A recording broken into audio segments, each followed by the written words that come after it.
MIM party ही क्यों मिली?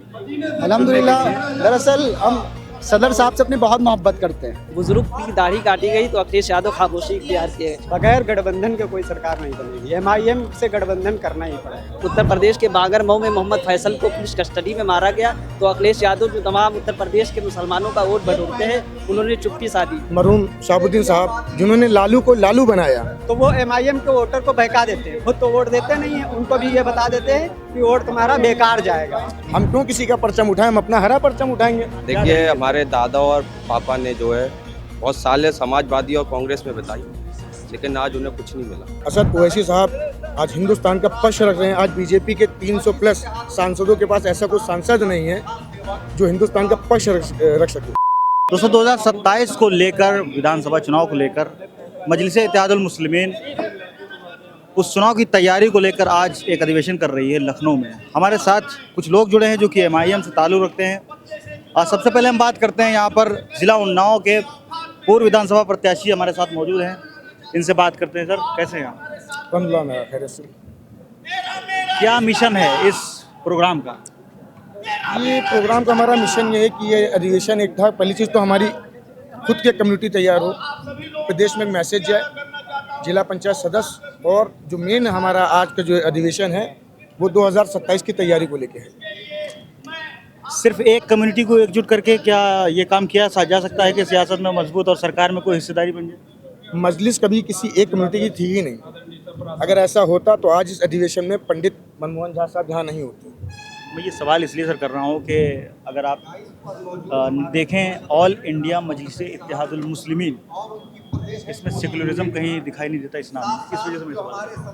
आपको अगर सेकुलरिज्म देखना है तो आप देखिए, हिंदुस्तान के 400 से ज़्यादा एमपीज़ हैं।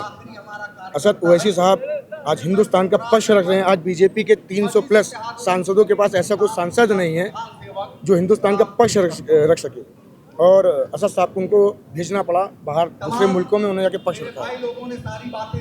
आपसे एक सवाल और कि आप विधानसभा प्रत्याशी भी रहे हैं, लोकसभा प्रत्याशी रहे हैं, आपको ऐसा क्या एमआईएम में क्या लगा? और भी दीगर पार्टियां हैं जो उत्तर प्रदेश में हैं, पहले से ही हैं, लेकिन आपको ऐसा क्या लगा एमआईएम में जो आपने? मैं आपका सवाल का जवाब देता हूँ। आप हिंदुस्तान की किसी पार्टी को उठा के देख लें। अगर आप कांग्रेस की बात करें तो उनका सबसे पुराना चेहरे थे गुलाम नबी आज़ाद। क्या हुआ? 35-40 सालों की मेहनत के बाद निकाल दिए जाते हैं, भगा दिए जाते हैं। अब आरजेडी आ जाए, आरजेडी में कौन मुस्लिम है? आरजेडी का एक ही चेहरा था जिसने मरहूम शहाबुद्दीन साहब जिन्होंने लालू को लालू बनाया, उनका इंतकाल होता है या फिर जेल में हत्या होती है। आप सपा पे आ जाइए, कौन सा दीगर नेता उसमें बचा हुआ? आजम खान साहब एक कद्दावर नेता थे, उनको जमीन से जड़ों तक खत्म कर दिया गया। अतीक साहब को ले ली मरहूम, अतीक साहब मिट गए, मुख्तार साहब मिट गए, शहाबुद्दीन मिट गए, और जहाँ तक इनका सवाल है आजम खान साहब, आजम खान साहब अभी भी समाजवादी में है। रहिए, सुनिए, आप ये समझिए, इतनी पार्टियां हैं, जब मुस्लिमों की बात आती है, दलितों की बात आती है, या पक्ष की बात आती है, 3 तलाक, सीए, एनआरसी, कुछ भी होता है तो बोलता कौन है? आज मजलिस खड़ी सबके लिए खड़ी है, चाहे वो हिंदू हो, चाहे वो मुस्लिम हो, चाहे वो दलित हो, हम तो सबको अपना रहे हैं। आइए, हम क्यों किसी का परचम उठाएं, हम अपना हरा परचम उठाएंगे, हम अपनी मजलिस को मजबूत करेंगे। ये पैगाम हमारा पहला अधिवेशन है और ये हर साल अब होगा। ठीक है, 2027 चुनाव को लेकर उन्नाव जिले में क्या तैयारी है? तैयारी हमारी ज़िले में 6 सीटें हैं। अब इंशाल्लाह हम ये तो नहीं कहते कि 6 की 6 लड़ेंगे। गठबंधन किससे होता है पहले तो ये देखेंगे, क्योंकि जो भी फैसला है सदर साहब करेंगे, राष्ट्रीय अध्यक्ष और प्रदेश अध्यक्ष करेंगे। अगर गठबंधन के बाद हमारे ज़िले में 2-3 सीटें आती हैं सदर से तो मैं खुद लड़ूंगा, बाकी जो पार्टी फैसला करेगी उनके फैसले को हम लोग मानेंगे। किससे हो सकता है? देखिए, ये भी नहीं कह सकते, अभी तो नहीं कह सकते। देखिए, बीएसपी से भी हो सकता है, आज़ाद समाज पार्टी से भी हो सकता है, और भी दीगर पार्टियां हैं, लेकिन गठबंधन हमारे आला करेंगे, जो हमारे सदर हैं वो करेंगे, हम लोग कार्यकर्ता हैं। जिससे गठबंधन होगा, जो भी गठबंधन का प्रत्याशी होगा, हम मजलिस वाले उसको शाना बशाना लड़ाने का काम करेंगे। बहुत शुक्रिया। क्या नाम है आपका? मदीन अंसारी, कहाँ से हैं आप? लखनऊ पश्चिम विधानसभा। लखनऊ पश्चिम विधानसभा। यहाँ पर जो प्रोग्राम हो रहा है, इतनी गर्मी में, इतनी शदीद गर्मी है, इस गर्मी में आने की वजह क्या है? ये जो है गर्मी, ये जून की गर्मी है, लेकिन ये जो प्रोग्राम चल रहा है, ये मजलिस इत्तेहादुल मुस्लिमीन का ये प्रोग्राम है। इसकी गर्मी पूरे उत्तर प्रदेश के अंदर सबकी बीपी लो कर देगी। स्लो करते हाँ, आज शाम 7 बजे के बाद न्यूज़ चैनल जैसे आप ऑन करेंगे, सबसे पहले खबर आएगी तो उत्तर प्रदेश राजधानी लखनऊ से ये होगा कि बैरिस्टर असदुद्दीन ओवैसी साहब के कार्यकर्ताओं ने एक ऐसा चिराग फूका जो उत्तर प्रदेश के तमाम नेताओं की नींदें हराम हो जाएंगी 2027 और 26 के पंचायती चुनाव में। आपकी उम्र कितनी है? हमारी उम्र है 19 प्लस। 19 प्लस है। जी, आपको क्या लगा ऐसा एमआईएम में जो आप एमआईएम की तरफ- हमें ये लगा कि उत्तर प्रदेश के अंदर जब उत्तर प्रदेश के बांगरमऊ में मोहम्मद फैसल को पुलिस कस्टडी में मारा गया तो अखिलेश यादव जो तमाम उत्तर प्रदेश के मुसलमानों का वोट बटोरते हैं उन्होंने चुप्पी साधी बांगर। और उत्तर प्रदेश के गाजियाबाद के अंदर एक बुजुर्ग की दाढ़ी काटी गई तो अखिलेश यादव खामोशी इख्तियार किए, नकाब हटाया गया। हर मुद्दे पर अगर कोई शख्स बोला है तो बैरिस्टर असदुद्दीन ओवैसी साहब बोले, इसलिए हमने असदुद्दीन ओवैसी साहब को अपना लीडर माना और उनके तरफ आ गए। आप बताएं आने की वजह क्या है इस प्रोग्राम में? इस प्रोग्राम को कामयाब जनता ही बनाती है और वो जनता आप हैं। आप बताइए कि इस प्रोग्राम में आने की वजह क्या है? क्या हम जो है, हमारा नाम अतीक अंसारी, हम चंडीला से आए हुए, हरदोई जिला से। तो हम ये बताना चाहते हैं ये जो मीटिंग हो रही है, प्रोग्राम, ये 2027 की तैयारी है और तैयारी ऐसी रहेगी इस बार कि इंशाल्लाह बगैर गठबंधन के कोई सरकार नहीं बनेगी, एमआईएम से गठबंधन करना ही पड़ेगा। देखिए, जहाँ तक देखा जाए तो सोशल मीडिया पे तो एमआईएम छाई हुई रहती है, लेकिन वो वोट में तब्दील क्यों नहीं होती?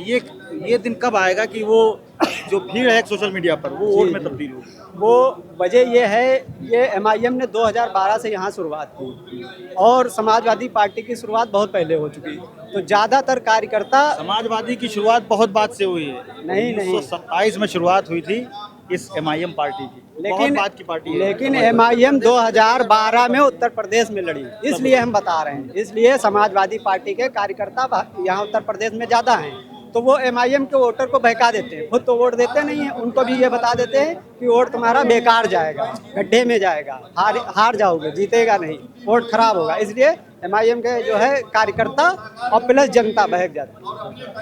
आप साहब कहाँ से हैं? लखनऊ से। लखनऊ से ही हैं। इस प्रोग्राम को कामयाब बनाने के लिए आए हैं? इंशाअल्लाह। क्या नाम है इसकी मोहम्मद तारिक, मोहम्मद तारिक। लखनऊ में कहाँ से? लखनऊ ये ठाकुरगंज। ठाकुर। ये बताएं, ये जो भीड़ है सोशल मीडिया पर एमआईएम फॉलोअर्स की, ये वोट में तब्दील किस दिन होगी? आपको 2027 में पता चलेगा इंशाअल्लाह। ये तो हर चुनाव में कहा जाता है। नहीं, इस बार पता चल जाएगा। पता चल जाएगा। हाँ, इस बार पता चलेगा ये प्रोग्राम कामयाब होगा इंशाअल्लाह। देखिए कामयाब हो रहा, कामरान हो रहा है मुकम्मल तरीके से। देखें आप, आवाम देखिए, आवाम बाहर भी, इधर भी, उधर भी, चारों तरफ आवाम दिख रही है। आपकी उम्र क्या है? मेरी उम्र मुश्किल से 22 साल होगी। आपको ये एमआईएम पार्टी ही क्यों मिली? अल्हम्दुलिल्लाह। दरअसल हम सदर साहब से अपनी बहुत मोहब्बत करते हैं। मेरे कायद सदर बैरिस्टर असदुद्दीन ओवैसी साहब, उनसे बेपनाह मोहब्बत करते हैं, तो उनसे आज से लगाव नहीं है, उनसे कमोबेश 2013 से लगाव है। 2013 से बेपनाह उनसे मोहब्बत हो रही है। अब यहाँ किस तरीके से उरूज पे आ गए, अल्लाह का शुक्र है। पार्टी आज से नहीं, समझ लिए बचपन ही से उनको सुनते यहाँ तक पहुँच गए, अल्लाह का फजल करम। जी भाई, कैसे हैं? खैर ठीक क्या है। नाम है आपका? फरदीन अली, कहाँ से? आगरा। आगरा से। आगरा से लखनऊ तक का सफर तय किया है। उम्मीद है कि एक्सप्रेस वे का सहारा लेकर आए हैं जो कि समाजवादी के ने बनाया। ऐसा क्या आपको दिक्कत महसूस हुई जो आपने समाजवादी का दामन छोड़ दिया? क्योंकि मुसलमान समाजवादी की तरफ राग़िब होता है, आज वो एमआईएम की तरफ से नौजवान आता, एमआईएम की तरफ नौजवान आता दिख रहा है और आप नौजवान हैं। देखिए, हमारे दादा और पापा ने जो है बहुत सालें समाजवादी और कांग्रेस में बिताई, लेकिन आज उन्हें कुछ नहीं मिला। ठीक है, मैं अपने जिला अध्यक्ष का शुक्र अदा करता हूँ, शमशेर खान जिला अध्यक्ष आगरा, जिन्होंने मुझे ज़िले में आकर मुझसे मुलाकात की। मैंने एमआईएम का दामन थामा और इंशाल्लाह ये दामन मरते दम तक थामा रहूँगा और मेरे घर में भी सब एमआईएम के चाहने वाले हैं। 2027 में कुछ 2027 में तो पता चलेगा, वैसे कंफर्म है पूरा, शौकत अली साहब जीतेंगे चुनाव। 2027 में आपको उम्मीद है कि ये प्रोग्राम कामयाब होगा? उम्मीद है, कामयाब भी होगा इंशाल्लाह।